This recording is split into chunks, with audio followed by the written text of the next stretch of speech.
நாம கேட்கிறது பாஜக ஆட்சியால இந்திய நாட்டு மக்களுக்கு நடந்த நன்மைன்னு ஒண்ணாவது இருக்கா? சமூக நீதிய சகோதரத்துவத்தை சமதர்மத்தை நிலைநாட்டணும்னா இந்தியா கூட்டணி ஆட்சி இந்தியாவில் உருவாகியாகணும். உருவாக்குவதற்கு தயாராகிட்டீங்களா? தமிழ்நாட்டுக்கும் தமிழினத்துக்கும் தமிழுக்கும் துரோகம் செய்வதை வழக்கமாக வச்சிருக்கிறார் பிரதமர் நரேந்திர மோடி. ஆனா வாக்கு கேட்டு மட்டும் தமிழ்நாட்டுக்கு வராரு. பிரதமராகிறதுக்கு முன்ன தமிழ்நாட்டுக்கு வாக்கு கேட்டு பல்வேறு வாக்குறுதிகளை கொடுத்தாரு. அதுலயாவது ஏதாவது செஞ்சாரா? இல்லையே. 2014ஆம் ஆண்டு ஏப்ரல் 17ஆம் தேதி ராமநாதபுரத்தில் பேசின மோடி அவர்கள் சீனாவிலிருந்து பட்டாசுகள் வர்றதால குட்டி ஜப்பானான சிவகாசி பட்டாசு தொழில் நலிவடைஞ்சு போச்சு. பாஜக ஆட்சிக்கு வந்தா பட்டாசு தொழிற்சாலையும் தொழிலாளர்களையும் பாதுகாப்போம் பேசினாரு. இதுக்காக அவர் செயல்படுத்தி கொடுத்த திட்டங்கள் என்ன? சட்டவிரோதமா சீன பட்டாசுகள் இன்னும் இறக்குமதி செய்யப்படுது. சீன பட்டாசுகள் பல்வேறு மாநிலங்களில் குறைந்த விலையில கிடைச்சது.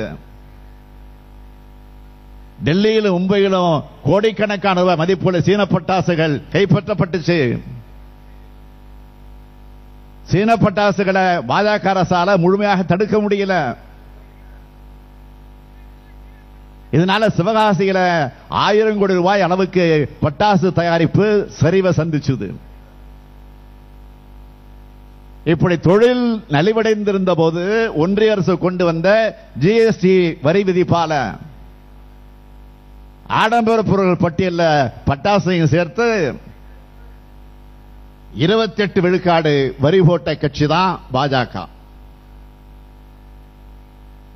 12 விழுக்காடாக குறைக்கணும்னு பட்டாசு உற்பத்தியாளர்களை தொடர் போராட்டம் நடத்தினாங்க. பட்டாசு வெடிபொருள் தயாரிப்பு தொடர்பாக உச்சநீதிமன்றத்தில் வழக்கு நடந்த போது ஒன்றிய அரசு முறையாக வாதங்களை வைக்கல.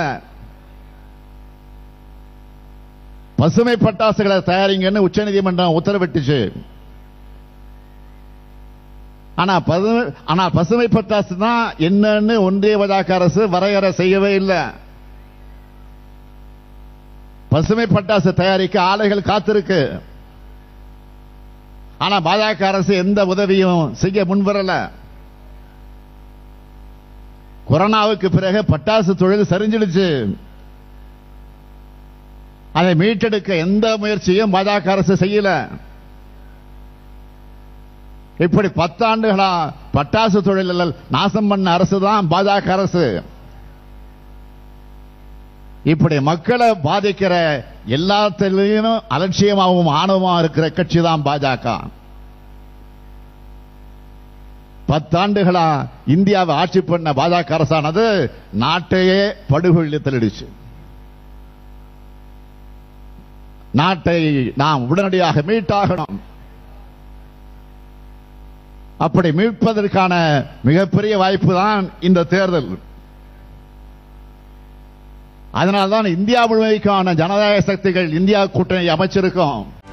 செய்திகளை உடனுக்குடனும் துல்லியமாகவும் தெரிந்து கொள்ள சப்ஸ்கிரைப் பண்ணுங்க.